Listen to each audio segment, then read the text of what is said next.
non si tocca. Eccoci qua, allora segretario, abbiamo visto diverse criticità, diversi problemi, voi come vi state muovendo e quindi che tipo di ruolo avete allo stato attuale nel confronto del governo, naturalmente quando parliamo di lavoro in questo ambito, però anche di sociale, perché no? Perché deve essere strettamente correlato, abbiamo visto. Il confronto del governo è a livello nazionale, che stanno cercando di fare tutti i passi possibili e immaginabili. Non è un governo che ascolta, è un governo che va avanti per la propria strada, che cerca di preparare le cose secondo loro al meglio, ma non c'è una condivisione di un percorso. Nello stesso tempo anche il dibattito parlamentare è scarso. Noi ci rendiamo conto che abbiamo la composizione del Parlamento. Abbiamo un Parlamento che praticamente non c'è una minoranza, c'è una minoranza che è Fratelli d'Italia, però nel resto tutti vedi che sono tutti compatti e nessuno si smuove. Ed è tutto evidente, finché non arrivi all'elezione del Presidente della Repubblica probabilmente nessuno tirerà fuori le proprie idee. Dunque è anche difficile trovare un confronto con qualcuno che ti può portare avanti delle posizioni. Il governo nazionale adesso si chiama governo nazionale proprio perché aveva dei 3 obiettivi: cercare di mettere in linea questo discorso del PNRR, mettere in linea la salvaguardia della salute delle persone col discorso della pandemia e fare quel paio di riforme necessarie partendo da quello della giustizia per poi proseguire un'azione di governo, tra virgolette, di un dibattito normale. Il sindacato in questa fase si trova di fronte a quel tipo di interlocutori, dove tu come regione, in questo caso, noi il 20 scorso, la settimana scorsa, abbiamo fatto una manifestazione dove c'erano centinaia di migliaia di persone anche sopra il nostro pensiero per dire che noi vogliamo un progetto di paese. A seconda anche di quello che era stato detto prima, io penso che uno dei problemi della politica sia non fare mai le cose a lungo termine, ma sempre a breve termine per un consenso immediato. Invece non è più questo il tempo. Noi abbiamo bisogno di un paese che abbia una linea guida, che ti faccia vedere qual è la strada e il percorso. Se nel frattempo ci sono anche dei sacrifici da compiere, le persone lo capiscono nel momento in cui hai un progetto finale. Dici: faccio questo sacrificio perché devo arrivare su quel punto lì. Invece anche questi soldi dati a pioggia nel momento della pandemia per accontentare una categoria ad un'altra ha fatto sì che noi abbiamo implementato i miliardi di euro che il nostro paese ha di debito, oltre 2.000 miliardi di euro. E se poi pensiamo che anche i soldi del PNRR, parte di questi, la stragrande maggioranza, sono debito, non sono soldi dati a babbo morto, e tu non hai un progetto paese e non li utilizzi per cambiare le cose. Però devono essere utilizzati secondo determinate voci, determinate voci, e ogni voce deve corrispondere a un numero di posti di lavoro. Noi parliamo di ecologia. Noi parliamo di ecologia e nello stesso tempo noi vediamo questi giorni, mi pare che sia oggi o domani, che c'è quel spingere le persone al consumo perché c'è la giornata dove hai gli sconti. Dove hai gli sconti. Ma questa è la strada giusta?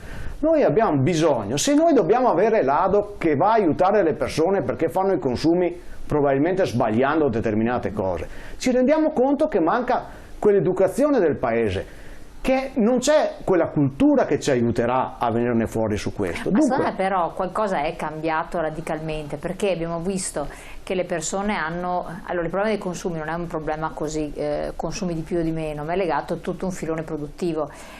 Tu consumi casa, compri casa, si costruisce, si rinnova, si ristruttura, abbiamo persone che lavorano, aziende che possono lavorare, tutto un filone, un indotto che lavora. Abbiamo visto quando si è fermata l'economia, partendo proprio dagli immobili, una marea di disoccupati. Abbiamo visto quel che è successo 2008, 2009, 2010, certo, 11, certo. 12, siamo arrivati con la grande ripresa 2019, ma ci sono stati anni neri, per cui il consumo aiuta a far sì che quell'azienda abbia senso, che produca, altrimenti il bianco, il famoso bianco delle aziende che chiudono, ne basta uno che produca frigoriferi e asciugatrici e lavatrici, il resto se ne vanno in giro. Cosa fanno? Vendono porta a porta il gas e la luce. Bisogna pensare a questo, cioè le persone devono avere disponibilità economica per far muovere il denaro. Se il denaro si muove nell'economia mondiale, che ci piaccia o non ci piaccia, comprando biciclette verdi anziché macchine a benzina, benissimo, l'economia si muove, noi lavoriamo e abbiamo tutto un benessere diffuso. Se questo circolo si blocca, come si è bloccato e come in parte segnalano le banche, è bloccato perché abbiamo i conti in banca, conti correnti che sono fermi e che aumentano e la gente ha paura e non li muove perché dice attenzione, se mi arriva un'altra botta di Covid da qualche parte si blocca tutto, io li tengo fermi lì. Abbiamo le aziende che chiudono, i lavoratori che non lavorano e che galleggiano. Cioè, perché i consumi bisogna vedere, basta indirizzarli al meglio, non occorre, ma tutti ormai sono consapevoli di non avere più a casa 27 paia di scarpe. L'hanno tutti razionalizzato. Chi vende abiti da uomo, e voi basta che le interpelliate, lamenta che c'è stato un crollo nella vendita degli abiti da uomo. Tanto è vero che tantissime sartorie hanno chiuso e anche tanti laboratori, quindi questo ci dicono. Quindi bisogna un po' calibrare determinate cose, comprendere dove indirizzarli, ma secondo me il sistema del consumo ormai a livello mondiale, se non c'è il consumo del turismo, se si blocca il consumo del turismo, abbiamo visto quel che è successo, c'è un mondo che si arresta, per cui secondo me bisogna stare attenti su queste cose, ma magari formare, come diceva anche lei prima, come diceva anche il Presidente prima, il consumatore, il cittadino ha degli acquisti consapevoli, volti in un certo modo, certo. Può darsi. Ma vede una cosa, lei mi fa venire in mente una riflessione che è un paio di convegni che abbiamo fatto su questo.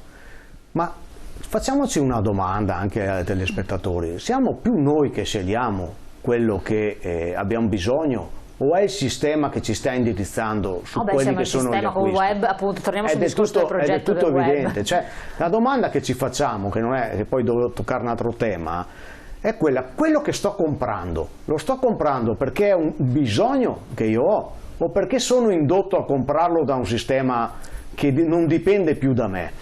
E poi noi ci rendiamo conto che il problema dei microchip, e non solo quello dei microchip, dell'approvvigionamento dell'energia e non solo di quella di particolari tecnici che servono per le autovetture, che c'è un mondo internazionale che decide quello che produce e consuma ogni singolo paese. Il nostro paese, l'Italia, col discorso dei microchip, ha ferme mezze aziende di automobili, ha ferme mezze aziende che riguardano le telecomunicazioni e quelli che riguardano gli elettrodomestici, pur che ci sia un'esigenza di consumo, perché qualcuno al di fuori di te, e non per mancanza di prodotto, ha deciso di chiudere il rubinetto, a dire che il tuo paese per quel periodo non deve produrre quel tipo di materiale. Chiaro. E allora noi dobbiamo stare attenti che se la produzione è collegata al consumo di ogni singolo paese va bene, ma se sul nostro paese cala la produzione ma c'è solo il consumo che non produce il nostro paese, andiamo in default. Assolutamente. Presidente, devo aggiungere qualcosa a questo riguardo? Sì, volevo dire solo questo, che non ci siamo messi d'accordo, ma ho colto proprio la frase, quella che non avevo detto all'inizio, che ha detto il segretario Toico, l'educazione al consumo. E vede che anche adesso ha ribadito, cioè molte volte si acquista magari inconsapevolmente, cioè non avendo necessità ma anche inconsapevolmente, non conosci neanche il prodotto. Ma la cosa che ha sottolineato, che fa parte secondo me anche del vostro progetto, ha detto quanto siamo condizionati nelle nostre scelte. Infatti quando voi parlate di acquisti sul web, in realtà sul web si muove il mondo del condizionamento, cioè sanno perfettamente qualsiasi tipo di esigenza e propensione e ti condizionano. Buttiamola là, dai. Condizionato, come diceva lei, giustamente lei, insomma. Allora Elena, buttiamola proprio, diciamola papale. Allora, i nostri big data stanno tutti quanti viaggiando in maniera micidiale attraverso le telecomunicazioni, per cui di noi sanno tutto. Hanno tutti gli strumenti possibili le aziende per poterci profilare. La profilazione ci sta portando all'acquisto inconsapevole certe volte, perché quando veniamo profilati, penso alle grandi aziende, quelle dell'e-commerce, certo, sì. Ci propinano anche sul telefonino, sul cellulare ogni giorno, perché tu hai dato il consenso informato, secondo loro, ma tu hai solamente cliccato un accetto, perché se tu vai su internet, se non metti accetto non succede niente, non ti fanno vedere niente. Allora questa profilazione ha portato a questo tipo di... L'educazione al consumo, come dice il segretario, è quella che forse può essere il primo argine. Il mondo chiaramente commercialmente sta andando verso il consumo globalizzato, che è quello che ti porta inconsapevolmente, dico io, a usufruire di beni e servizi di cui tu non sei molte volte neanche al corrente. io sfido chiunque a leggersi il contratto di energia o di telefonia. Dalle 17 alle 23. Poi Elena sai che è un master che io porto sempre avanti, contratti delle banche, i contratti dell'energia, i contratti della telefonia. Oggi se uno va a fare il consenso, mi è arrivato anche a me l'altro giorno, della mia banca, che mi ha detto modifica delle condizioni unilaterali del contratto. E cosa sia sta roba? Allora andiamo a vedere e mi sono trovato un PDF di 23 pagine da leggere, aria all'otto. Questo dà la dimensione di come siamo profilati anche noi nel mondo commerciale. Segretario, lei doveva aggiungere qualche cos'altro, mi diceva prima, che aveva trovato lo spunto perché le era venuto in mente di aggiungere qualche cosa a questo proposito. No, il proposito è che quando lei diceva il sindacato cosa fa, noi stiamo cercando di fare questo tutti i giorni, stiamo mettendo insieme delle soluzioni e degli aiuti perché le persone possano vivere una vita tra virgolette più serena. Abbiamo cercato adesso di implementare i servizi dell'ITAL e del CAF anche in una maniera molto semplice. Abbiamo delle associazioni come possono essere quelle del mobbing per le donne, per ascoltare. Ieri è stata una giornata difficile solo ricordarla. Esatto. Il ruolo del sindacato è questa cosa qui, ma dobbiamo riprenderci in mano in senso buono questo paese e portarlo nella strada giusta, nella strada del progetto, per condividere insieme a chi ci ascolta questo modo di vivere nuovo. Perfetto, il tempo è volato. Io vi ringrazio il segretario della Will Veneto, ringrazio Sergio Tavolino, invece presidente dell'Associazione Consumatori ad Hoc Veneto, a voi naturalmente di averci seguito. La puntata la potete naturalmente rivedere in replica sul web e poi su YouTube. Grazie ancora naturalmente alla collaborazione di questo progetto, abbiamo visto anche la Camera di Commercio di Padova che ha un ruolo molto importante e attivo per sostenere le iniziative a difesa dei cittadini consumatori e poi anche naturalmente delle piccole e medie imprese del territorio. A domani.